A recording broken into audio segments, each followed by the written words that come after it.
So, UFC Fight Night, Rob Font versus Jose Aldo is upon us, and there's three very intriguing and exciting matchups that I'm looking forward to that I wanted to delve my thoughts and predictions into these matchups. So, starting us off with the main event of the evening, Rob Font versus Jose Aldo.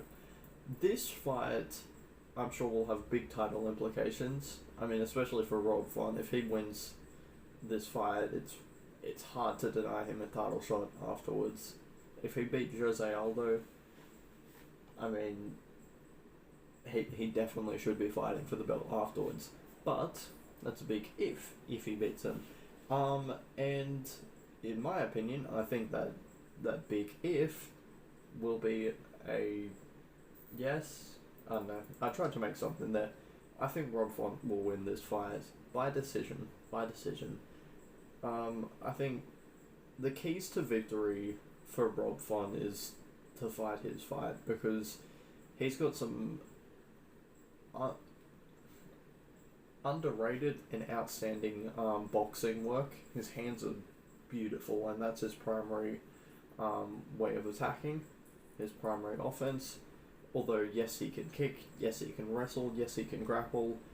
His bread and butter is to use his fists, and I think his footwork is really good. I think especially against Cody, you could see that against someone like Cody, although he uses combinations, is lightning quick, heavily relies on the big shot. Rob Font dealt with that beautifully. His footwork, I think, is outstanding. So I think that's going to be a key to victory for him, because especially latter years bantamweight Jose Aldo, I think he's going to have to rely more on explosions and bursts of flurries and whatnot to impose himself on Rob Font and hope to get the damage done, because he's quick, but I don't think he's going to be able to follow Font around for the entire fight.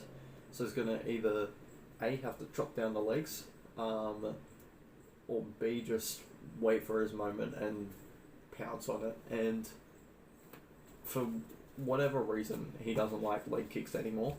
So I think this one's going to be of Aldo waiting and trying to find the big shot to finish Font, and Font just dancing around, using his fists and getting the decision win. Yeah.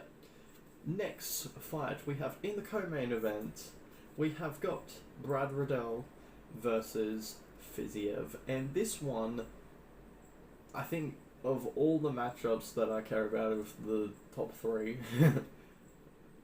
I shouldn't say I care about, the three that I have intrigue, that is caring about, I think this one's the most even. In my head, Brad Riddell and Fiziev are both titans that you have to kill them to finish them, basically. Like, both of their last fights that showed they got dropped, but they didn't get finished. They won by decision after being dropped, both of them. And I think it's going to make for a very intriguing matchup. I think watching Submission Radio's interview with Riddell, I think Riddell kind of hinted that it's not just going to be a stand-up war, which I kind of expected that to be the case, but he was talking about using, I don't know, mixed martial arts, using his ground game, because I think that's where he holds the biggest advantage, Brad Riddell, in the wrestling exchanges. We haven't seen a lot of Fiziev doing that, but you've seen Riddell do well in those areas, so you'd assume he'd have the advantage there. But I think, just in general, I think Fiziev is a step above Riddell on the feet, and I think that's where the fight will primarily take place. And yeah, I think this one's going to be another decision. I physically cannot imagine either of them being knocked out or finished. So I think Fiziev will get a unanimous decision. I think Riddell, his key to victory is to use his wrestling, but I think Fiziev's his output and his gas tank, I think is going to be too much, and he's against every opponent. It's shown he's going to impose himself. He's going to walk you down. He's gonna smack you up hundreds of times, and he's going to win. And I think that's how the fight will go. Fiziev, I think it's going to be a very competitive fight, but towards the end, I think Fiziev is going to just run away with it.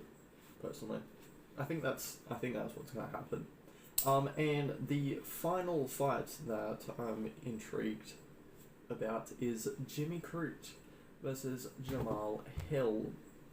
Now this one, I mean, yes, there's a lot of bias going towards Jimmy Crute, Aussie, let's go.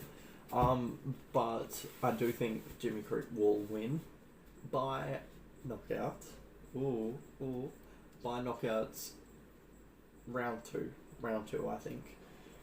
I'm very interested to watch Jimmy Crute compete again, because especially it was very apparent against an elite opposition, but it's shown in his previous fights as well that his defense isn't amazing. I mean, his style is very much chin down, I'm going to walk you down, I'm going to beat you up kind of thing. There isn't a lot of head movement, there isn't a lot of pouring away and stuff like that. And you could see against Anthony Smith, I think that, like, watching it real time, it felt like Homer Simpson boxing kind of thing, of him just walking hands down and jab, jab, jab, jab, jab. So it's going to be interesting how Jimmy Crute and his team have altered his game or worked on especially head movement, because it's quite stationary, his head, when he fights. I mean, yes, it means he's not going to get like a massive one punch KO. That's going to happen. But like, he's going to absorb more, but he's going to absorb more, that kind of thing. And another part I'm very interested to see is his leg kicks now, because leg kicks are a big staple of his stand-up, of Jimmy Crute's stand-up, and I mean, from what happened against Anthony Smith, kicked his leg and got a dead foot, and that's how he lost the fight. But, like, I'm thinking, is that going to affect him? Like, in his brain, is he going to go into the fight for it, like, oh, last time I did this in a match, I lost the fight because of it? Or is he going to, I think what he should do, what he should be thinking, but I mean, it's human nature, think more so along the lines of, hey, when this happened, people look to pretty much 3 other instances in MMA history that happened. I mean, there's more of it, but people instantly went to Chandler, oh my god, I forgot, Henry Cejudo, and then Sean O'Malley. In the grand scheme of things, it was a freak accident that happened. So, will he continue to use his leg kicks? I'm excited to see. In terms of the matchup with Hill, I think their stand-up is 2 very different approaches. I think Jamal Hill's a lot more relaxed. I mean, you can see that because he fights with his head tilted on the side, so I hope he's relaxed. But Jimmy Crute's, I think, is a lot more brute strength. I think, like, if you can kind of understand that style of less relaxed, more tense, I'm going to take you to pound town kind of thing. So on the feet, I don't think there's a lot separating either of them. I think more so it's probably my bias, but I would slightly give the edge to Jimmy Crute than Jamal Hill, but I think it's very close on the feet. On the ground, however, I think that's where Jimmy Crute holds a lot of advantages. His wrestling and ground game is very, very good, and I think from what you've seen for Jamal Hill, it's going to be a problem to deal with.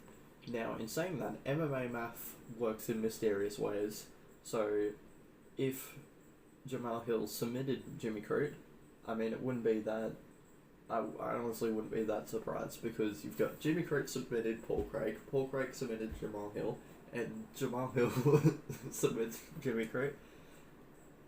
It wouldn't make sense, but that's usually how MMA math works. Look at Cody Garbrandt, TJ Dillashaw, and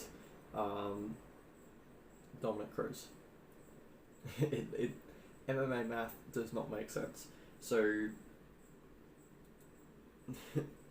like, I wouldn't be surprised if that happens, but Jimmy Crute should have all the advantages in the ground and like the wrestling and grappling exchanges. So that's why I think if he can implement wrestling as well, get some ground and pound working, and then finish him on the feet, that's how I think the fight's going to go. And Jimmy Crute will walk away with the round 2 finish. Yeah.